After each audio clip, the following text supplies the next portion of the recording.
너는 우리가 집에서 보일러 좀 틀었던 게 그리 못마땅하니? 그래봤자 1년에 두세 달인데. 엄마, 그렇게 따지면 솔직히 나도 할 말 많아. 어떻게 자식이 힘들어서 부모 집에 얹혀 살고 있는데 나한테 관리비를 내라고 할 수가 있어? 생활비도 아니고 관리비 내라고 한 게 그렇게 억울했어? 아니, 남들은 자식이 집에 들어와서 부모 모시고 살겠다 하면 오히려 고마워한다던데. 너랑 같이 살아서 우리가 좋은 게 뭐가 있어? 추워서 벌벌 떨다가 병만 생겼지? 나도 너 수발 드는 거 보통 힘든 일 아니야. 입은 삐뚤어졌어도 말은 똑바로 해야지. 너가 우리를 모시고 사니? 너가 얹혀 사는 거잖아. 그게 그거지. 꼭 그렇게 따져야겠어? 그리고 엄마 아빠 더 나이 들면 그땐 내가 진짜 모셔야 할 거 아냐? 우리가 더 늙고 병들면 퍽이나 너가 같이 살자고 하겠다. 요양원에 넣어두고 우리 재산이나 가져갈 생각이겠지? 나도 이렇게는 더 이상 못 살겠으니 이만 나가. 그리고 너는 우리 죽고 나서도 남은 재산 한 푼도 못 받을 줄 알아라. 아니, 진짜 관리비 몇 푼 때문에 이렇게까지 해야 돼? 관리비 몇 푼 때문에 이런 상황 만든 건 우리가 아니라 너야. 오늘 이야기 속의 주인공은 75세 김 씨와 그녀의 아들에 대한 이야기입니다. 김 씨의 아픈 손가락이었던 아들은 40이 훌쩍 넘은 나이에도 결혼을 하지 못했고 본인도 이제 나이를 먹으니 혼자 살기 싫다고 해서 한 집에 같이 살게 되었어요. 늘 호래비처럼 혼자 살았던 아들을 생각하니 안쓰러운 마음에 반대하지도 못했죠. 하지만 그게 바로 잘못된 선택이었다는 걸 깨달을 때까지는 1년도 걸리지 않았습니다. 김 씨는 내 아들이 이런 인간이었나 하는 생각에 엄청난 실망을 하게 되었어요. 생활비 한 푼 안 주는 아들에게 공과금이라도 조금 부담하게 했더니 그때부터는 집안에서 폭군처럼 구는 아들이었고 한겨울에 보일러도 못 틀게 윽박 지르는 아들을 겪어보니 그동안 김 씨가 아들 걱정을 했던 날들이 너무나도 허무했습니다. 이런 자식이 뭐가 그렇게 예쁘다고 평생 책임지고 끌어안고 살 생각을 했던 건지 막심한 후회가 되었어요. 그리고 아들이 김 씨의 집에 들어온 이유를 우연히 알게 된 후로는 앞날이 캄캄하고 속이 답답해졌습니다. 그래서 김 씨는 고민 끝에 아들에게 독립을 요구하게 되었어요. 김 씨 부부는 젊은 시절 워낙 힘들게 살아왔기 때문에 자식들은 그 고생을 시키지 않기 위해서 여윳돈을 모두 교육에 바치며 살아왔습니다. 어떻게든 자식들은 본인들보다 좋은 직업을 바탕으로 여유 있게 살기를 바랬죠. 그래서 김 씨 부부는 버는 돈을 제대로 쓰지도 못한 채 전부 자식들 교육에 다 투자했습니다. 아들도 딸도 우리나라에서 손에 꼽히는 좋은 대학을 들어갔고 당시엔 주변에서 자식 교육을 어떻게 시켰냐며 부러워하기도 했어요. 좋은 대학 나와 좋은 직장 들어가서 결혼하고 아들, 딸 낳고 살면 김 씨 부부의 평생 수건이 모두 이루어지는 것이었습니다. 대학까지 다 뒷바라지를 하는 동안 부부의 노후 준비는 늘 뒷전이 되었고 자식들이 다 크고 나서야 뒤늦게 돈을 모으고 은퇴 후 미래 준비를 조금씩 할 수가 있었죠. 자식은 다들 잘 풀린 편이었지만 김 씨 부부의 인생이 크게 바뀐 건 없었어요. 그래도 전혀 불만이나 아쉬운 점은 없었습니다.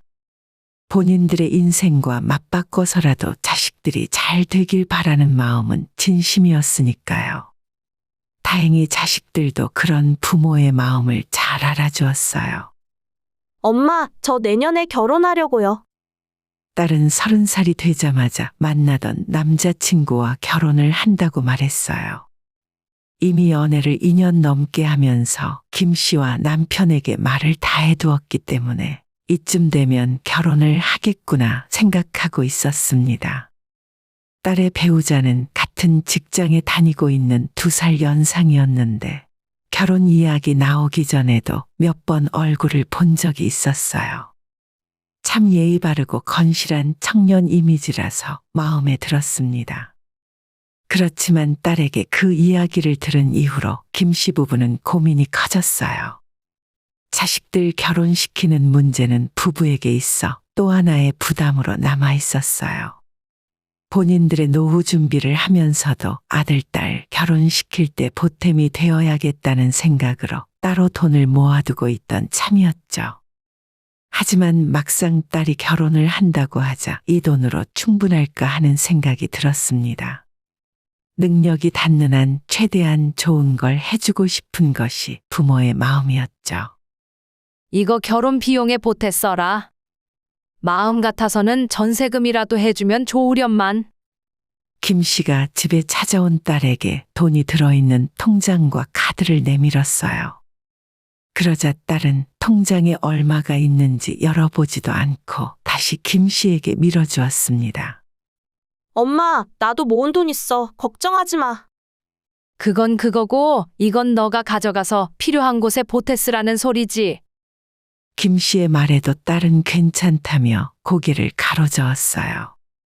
괜찮다니까. 그건 그냥 보관해뒀다가 나중에 엄마 아빠 필요한 곳에 써. 우리 모은 돈에 대출 조금만 받으면 충분히 전세 얻을 수 있고 혼수도 전부 맞출 수 있어.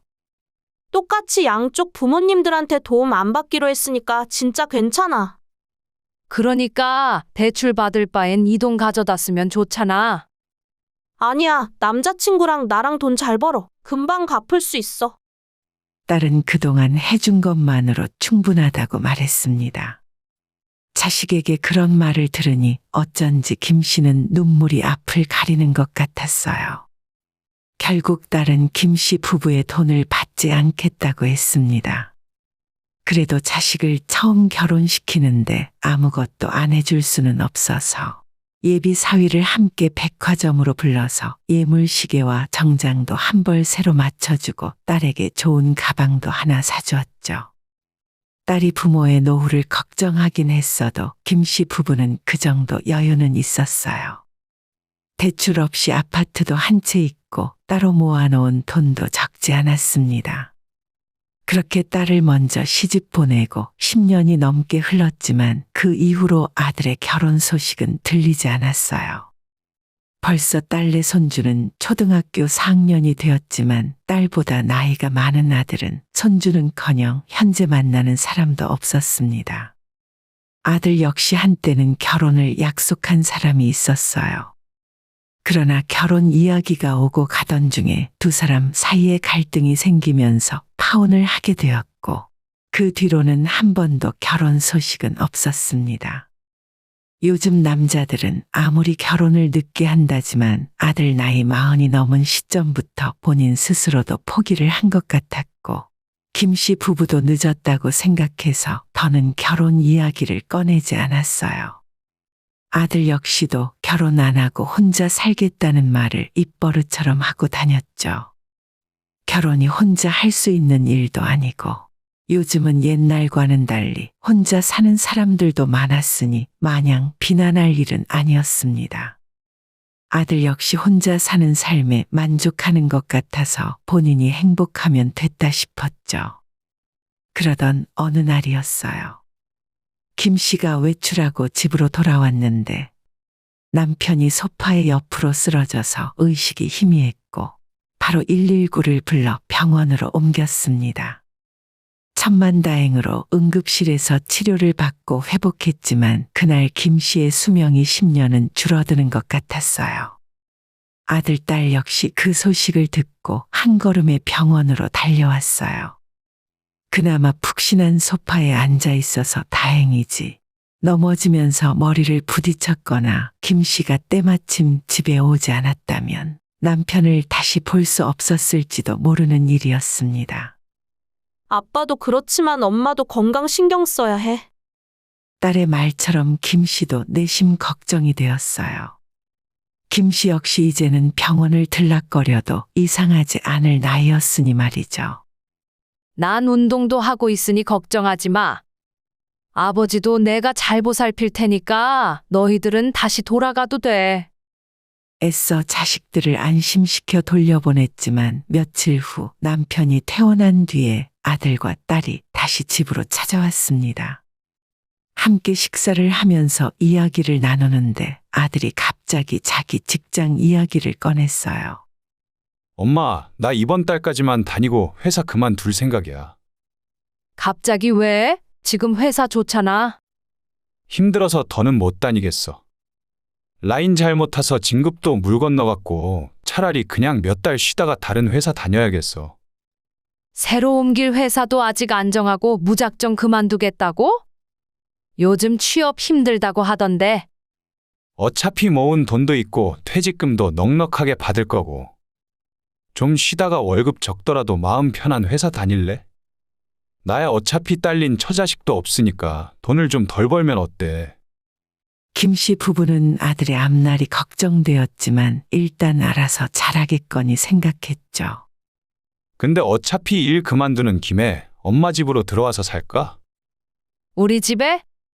아들은 이미 집을 나가 독립한 지 10년이 넘은 상태였는데 갑자기 집으로 돌아오겠다는 말에 당황스러웠죠.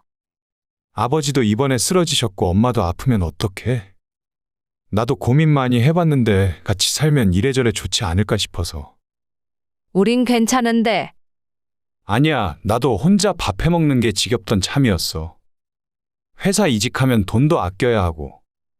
마침 지금 사는 집 전세 계약도 거의 끝나가니까. 너가 불편하지 않겠어? 나는 괜찮아. 엄마 아버지는 불편해? 사실 전혀 불편하지 않다고 하는 건 거짓말이었어요. 40이 넘은 다 큰 아들이 다시 집으로 돌아와서 살자고 하니 김 씨 입장에선 왠지 부담이 되었습니다. 그 이야기를 딸과 상의했더니 딸은 바로 김 씨의 전화를 끊자마자 자기 오빠한테 전화를 걸어서 엄마 집에서 살 거면 생활비를 부담하라고 말했어요. 아들은 딸에게 부모 집에서 사는데 무슨 생활비냐고 코웃음을 쳤지만 적어도 지금 혼자 살며 월세 내는 정도는 드려야 한다고 주장했습니다. 엄마, 오빠가 그 정도 돈도 안 주면 집에 오지 말라고 해. 딸이 워낙 강경하게 나오니 아들도 당황했는지 자신이 월세나 생활비를 부담하는 건 조금 그렇고 아파트 관리비를 본인이 내겠다 하더라고요. 그럼 제가 공과금 낼게요. 공과금이랑 가스비까지 내면 되죠? 저도 회사 옮길 생각이라 지금은 여유가 별로 없어서 이 정도밖에 못 드려요. 그럴래? 김 씨 입장에서도 공짜로 아들이 얹혀 사는 것보다는 뭐라도 하나 부담을 해주는 것이 나은 상황이었어요. 어차피 김 씨 부부는 전기도 아껴 쓰고 보일러도 정말 추운 날을 제외하고는 거의 틀지 않으니 관리비가 많이 나오지 않았습니다. 그래봤자 아들이 혼자 살면서 쓰는 돈에 비하면 정말 작은 금액이었죠. 그렇게 얼마 후 아들은 살던 집을 정리하고 김 씨의 집으로 들어오게 되었어요. 그 무렵 다니던 회사도 그만두었고 약 6개월간 집에서 놀고 먹는 백수 생활을 하고 있었어요. 40 넘은 아들이 하루 종일 집에서 뒹굴며 삼시세끼 챙겨 먹고 있으니 왠지 속이 답답한 느낌이 들었습니다. 본인이 모아둔 돈이 있다고 해서 큰 걱정을 하진 않았는데 백수 생활을 영원히 하면 어쩌나 하는 불안한 마음도 있었죠. 하지만 다행히도 6개월이 되었을 때 집 근처에 있는 작은 직장에 취업을 하게 되었고 김 씨는 한시름 덜게 되었지만 그때부터 또 다른 문제가 생겼습니다. 엄마, 밥 줘요. 그리고 나 와이셔츠랑 바지 오늘 바로 빨아줘야 해. 내일 입어야 하니까. 아, 맞다. 바지는 절대 세탁기 돌리면 안 되고 따뜻한 물에 손빨래 해야 하는 거 알지?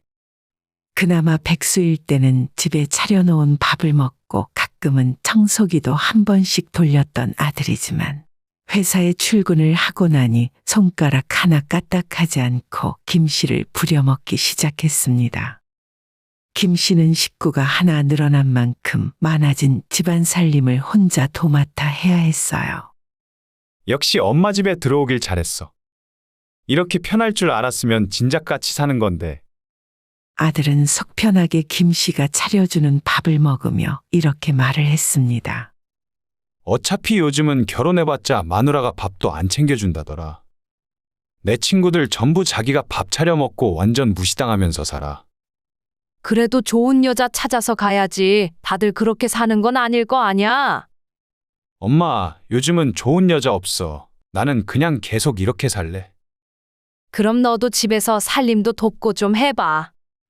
너희 아빠도 청소기 돌리고 빨래 넣고 하잖아. 난 그런 거 못해. 엄마가 해주면 되잖아.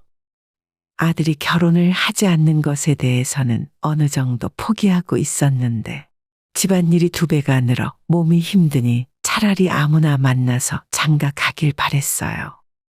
하지만 아들은 지금의 삶에 매우 만족한 것처럼 보였습니다. 엄마, 그런데 이번 달 전기세 꽤 많이 나왔더라? 원래 6만 원씩 나오고 그래? 나 혼자 살 때는 3만 원 정도 나온 것 같은데. 너는 하루 종일 회사 가면 집에 아무도 없었잖아. 아무래도 여긴 집도 큰데 당연히 전기는 그 정도 나오겠지. 그래도 너 들어오기 전엔 5만 원 넘은 적 거의 없어. 엄마 아빠는 한여름에도 에어컨 거의 안 틀잖아. 그런가? 아무래도 김씨 부부끼리 살던 때보다 아들이 들어와서 살기 시작하니 공과금도 많이 나오기 시작했습니다. 예전에는 아파트 관리비로 20만 원이 나오지 않았고 가스비 역시 한겨울을 제외하고는 기본 요금에서 크게 더 나오지 않았어요. 하지만 아들이 들어오니 한여름에도 매일 뜨거운 물로 30분씩 샤워를 하고 가끔은 자기 방에 에어컨을 안 끄고 나가기도 했기 때문에 전기랑 가스비가 2배는 더 많이 나오는 느낌이었죠. 아들은 밤새 자기 방에 있는 컴퓨터와 TV를 틀어놓고 있었고 전기를 아껴서 쓰라고 잔소리를 해봤자 소용이 없었습니다. 김씨 부부는 평소에 거실 불도 잘 켜지 않을 정도로 절약이 습관화되어 있기 때문에 아들이 공과금을 내는 입장에서 잔소리를 할래야 할 수 없었죠. 어쨌거나 식구들 중에 가장 전기와 가스를 많이 사용하는 사람은 아들 본인임이 분명했고 본인 스스로도 잘 알고 있었습니다. 여름이 끝나고 관리비가 좀 줄어드나 싶었는데 한겨울이 되자 보일러를 약하게라도 틀 수밖에 없었죠. 김씨 부부는 보일러를 많이 돌리지도 않았지만 남편이 쓰러지고 난 뒤엔 혹시라도 또 건강이 악화될까 싶어 20도는 유지하고 살았습니다. 물론 아들과 함께 살게 되면서 아들 방 보일러는 23도 이상으로 돌아갔죠. 한겨울에도 반바지와 반팔을 입고 춥다며 보일러를 더 틀어댔습니다. 하지만 돈을 내는 입장에서는 그게 무척이나 신경이 쓰이는 모양이었어요. 아니, 10만 원? 가스비가 왜 이렇게 많이 나와? 아버지가 낮에 계속 보일러 틀어서 그런 거 아냐? 아들은 그 원인을 김씨 부부에게서 찾으려고 했어요. 물론 그 당시에는 한겨울이나 낮에도 보일러를 틀긴 했어도 애초에 김씨 부부는 온도를 20도 정도에 맞춰놓기 때문에 그렇게까지 많이 돌아가진 않았습니다. 엄마, 낮에는 보일러 좀 꺼놔도 되지 않아? 요즘은 낮에도 추워서 안 돼. 너희 아버지 그때 쓰러지신 뒤로 손발이 얼마나 찬데? 혈액순환도 잘 안 되신단 말이야. 그럼 두꺼운 옷을 입고 계시면 되잖아. 이거 이렇게 공과금 내면 내 월급으로 감당 못해. 하지만 투덜거리는 아들은 그 순간에도 반팔 반바지를 입고 있었죠. 아무래도 8평 자취방에 혼자 살던 아들이 내던 공과금과 33평방 3개 있는 김씨의 집의 공과금은 많이 다를 수밖에 없었습니다. 아들도 이 집에 같이 살고 있는 이상 이 정도는 내야 한다고 생각했어요. 하지만 본인 생각보다 훨씬 많이 나왔기 때문에 매달 공과금을 낼 때마다 세 식구는 모두 신경이 바짝 곤두서 있었습니다. 엄마, 나 출근해. 낮에는 보일러 좀 꺼놓고 있어. 알겠지? 알겠어. 이따가 10시 넘으면 좀 따뜻해지니까 그때 끌게. 아들은 매일 부부에게 아껴 쓰라며 닥달을 했고 점점 더 아들 눈치가 보여서 내 집에서 보일러 하나 마음대로 돌리지 못했습니다. 그러던 어느 날 아들이 출근한 사이에 딸이 김 씨의 집에 들렀어요. 오늘 무슨 일이야? 출근 안 했어? 오늘 쉬는 날이에요. 근처에 왔다가 아빠 생각나서 들렀지. 근데 집이 왜 이렇게 냉골이야? 보일러 고장났어요? 아니, 그게 아니라 보일러를 꺼놨어. 네, 지금 영하 10도가 넘는데 보일러를 왜 꺼? 빨리 틀어. 아끼는 것도 좋은데 미련하게 이게 무슨 짓이야? 이러다가 보일러 얼어 터지면 수리비가 더 많이 나와. 딸은 그 말을 하며 난방을 23도까지 높였어요. 엄마, 혹시 가스비 아끼느라 그러는 거면 제발 그러지 마. 아프면 병원비가 더 많이 나온다니까. 실제 김 씨는 겨울 내내 기침 감기를 달고 사는 중이었습니다. 딸이 몇 시간을 김 씨 집에서 놀다가 갔고, 딸이 돌아가고 난 뒤에 보일러를 바로 껐지만 30분도 지나지 않아 아들이 퇴근하고 돌아왔어요. 아들은 거실로 들어오며 평소와는 다르게 집이 후끈하자 바로 김 씨에게 화를 내고 따졌습니다. 엄마, 보일러를 대체 얼마나 튼 거야? 내가 낮에는 좀 아끼라고 했잖아. 아까 지영이 왔다 갔어. 집이 너무 춥다고 켜놓고 가더라. 딸의 이야기가 나오자 아들은 잔소리를 멈췄습니다. 영하 10도가 넘은 날씨에 보일러를 가지고 뭐라 한 것이 마음에 걸렸는지 그날은 더 이상 아무런 말을 하지 않았죠. 며칠 후 아들이 출근을 하고 김 씨가 집안 청소를 하다가 아들 방에 청소기를 돌리러 들어갔는데 컴퓨터를 켜놓고 출근을 해버렸어요. 전기세 많이 나온다고 방방 뛰면서 여름엔 에어컨을 켜두질 않나, 컴퓨터를 하루 종일 돌려놓지를 않나. 자기가 제일 많이 쓰면서 왜 부모한테 잔소리를 하는 건지 알 수 없었습니다.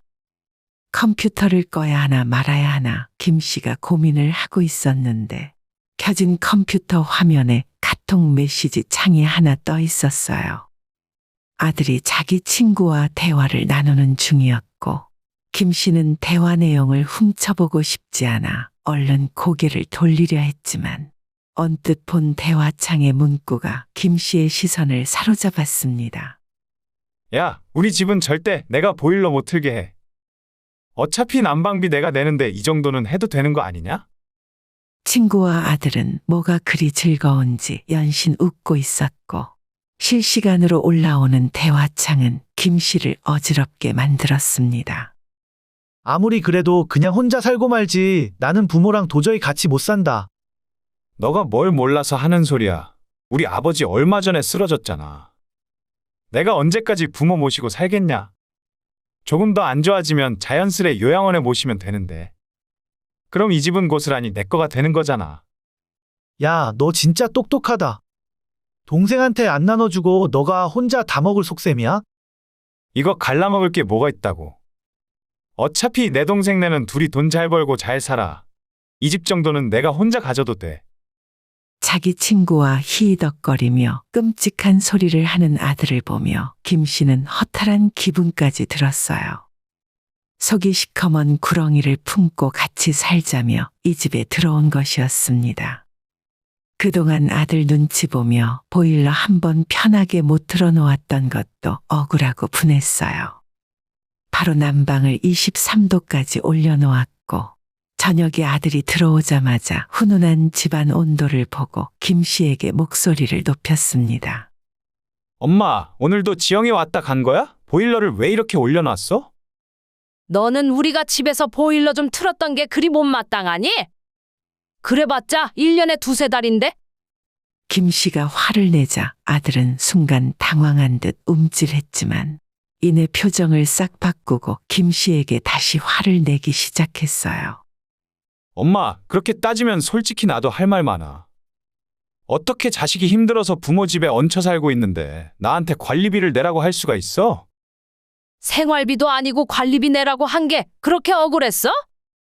아니, 남들은 자식이 집에 들어와서 부모 모시고 살겠다 하면 오히려 고마워한다던데.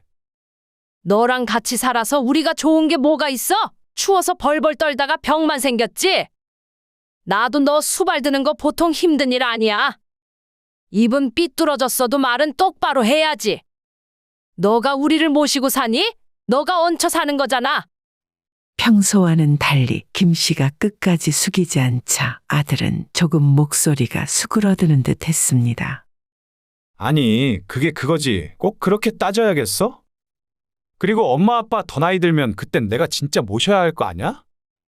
우리가 더 늙고 병들면 퍽이나 너가 같이 살자고 하겠다. 요양원에 넣어두고 우리 재산이나 가져갈 생각이겠지? 나도 이렇게는 더 이상 못 살겠으니 이만 나가. 그리고 너는 우리 죽고 나서도 남은 재산 한 푼도 못 받을 줄 알아. 아니, 진짜 관리비 몇 푼 때문에 이렇게까지 해야 돼? 관리비 몇 푼 때문에 이런 상황 만든 건 우리가 아니라 너야. 엄마 아빠가 추위에 덜덜 떠는 게 너한테는 아주 재미있는 일이지? 친구랑 신나게 떠들던데. 그러자 아들은 깜짝 놀랐습니다. 뭐?